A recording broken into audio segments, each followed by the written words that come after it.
Welcome to the Nursing Pod podcast, where each week we take a new topic and do a quick rundown of some important information to know. This week we are going to be discussing urinary tract infections, also known as UTIs. Thank you so much for the introduction, ladies. I'm one of your co-hosts, Heather. And I'm Kelsey. This is Mackenzie. Hey guys, thanks so much for joining us today.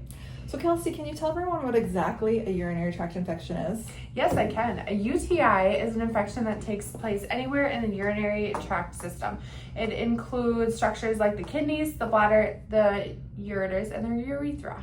Typically, these infections are located lower in the urinary system and take place in the bladder and urethra, correct? That's correct. And actually, women are more likely to get them than men. We get all the fun things. We really do.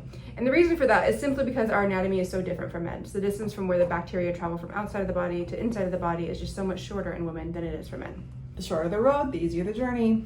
And the most common cause is bacteria known as E. coli.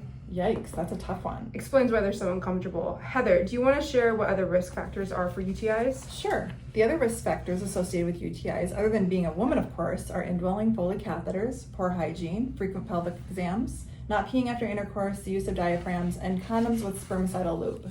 Of course, men can still get UTIs. It's just easier for women to get them than men.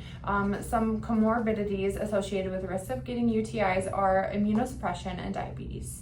So what exactly are the symptoms of a UTI? Well, like with everything else, everyone is going to experience some different symptoms. This can change from sex to sex, and those who are older will have different symptoms as well.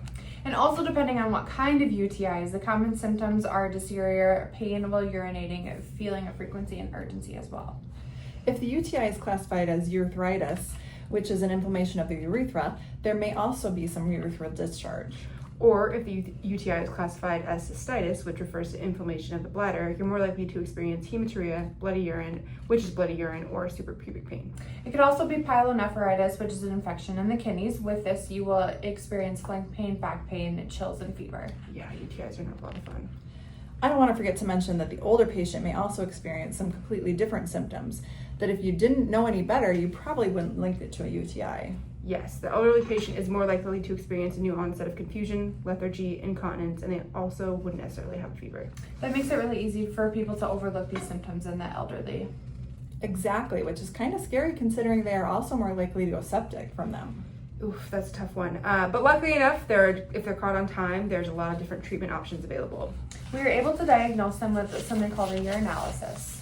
The provider can also do a basic blood panel and take a look at the patient's white blood cell count as well to determine if their body is fighting anything off. So, Kelsey, how would a nurse go about collecting a urine sample? They could either do a clean catch, or if the patient is unable to do that, the nurse can also straight cath the patient to obtain that sample. Okay, easy enough. It's just important we recognize those symptoms and advocate for our patients.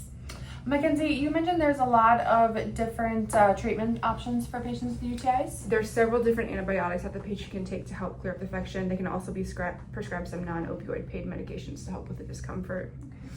It's extremely important to educate the patient to take the full course of antibiotics and adhere to what the provider has instructed them to do. So as a nurse, what else could we educate our patients on in regard to the treatment of the UTI? We'd want to educate them on any new or worsening symptoms, educate on the importance of increasing their fluid intake, and also to flush out any extra yucky bacteria with that fluid intake. As a nurse, we would also want to remove Foley catheter if the patient had one as soon as possible. I think it's also important to remind our female patients the importance of wiping from front to back to ensure no bacteria gets introduced to the urethra. And also to avoid sitting in a hot tub or a bathtub, just take a shower instead. Mm-hmm. Yes, all great things to educate the client on. Well, guys, I think that's all the time we have for today. Thank you so much for joining us this week. Thank you guys, it's always a lot of fun. Join us next week when we dive into the topic of strokes. Go Neuro! Bye.